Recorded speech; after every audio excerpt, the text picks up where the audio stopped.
Hello guys, তোমরা সবাই কেমন আছো?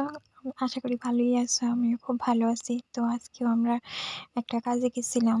তো তোমার সঙ্গে এটি শেয়ার করলাম আরকি। আজকে যে কাজে গেছিলাম, তো এই ত্রিপুরা ইউনিভার্সিটিতে একটা কাজ আছিল, গেছিলাম।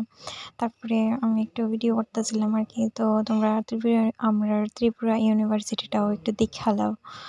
জানি সবাই ত্রিপুরা যারা আছে তারা তো চিনবই, তারপরেও একটু দেখাইছি আরকি।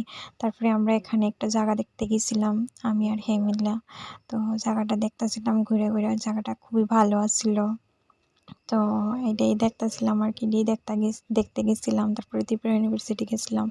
তো এটিই তোমরা লগে আজকে শেয়ার করছিলাম আরকি। আর আমরা জানো তো কাজের লেগেই বাইরে, এমনি তো আমরা বাইরেই না। বেশিরভাগ টাইম কাজের লেগেই বাইরেতে লাগে। তখনই হের লগে দেখা হয়, তখনই আমরাও একটু টাইম স্পেন্ড করে এলাই, বাস কাজটাও সেরে এলাই। এইটাই আরকি। তো আজকের ব্লগটা এইটাই। বাড়িটার মধ্যে একটা ঘরও আছিল। তো এটি আমরা একটু দেখাইছিলাম। মানে পুরাটা জায়গায় খুবই ভালো আছিল। তো এটি দেখাইছিলাম। আর এটাই আসলো আজকের ব্লগটা আরকি। তারপর কই তোমরার সাথেও শেয়ার করে দিই। তো ভাল লাগলে লাইক করে দিও। টাটা।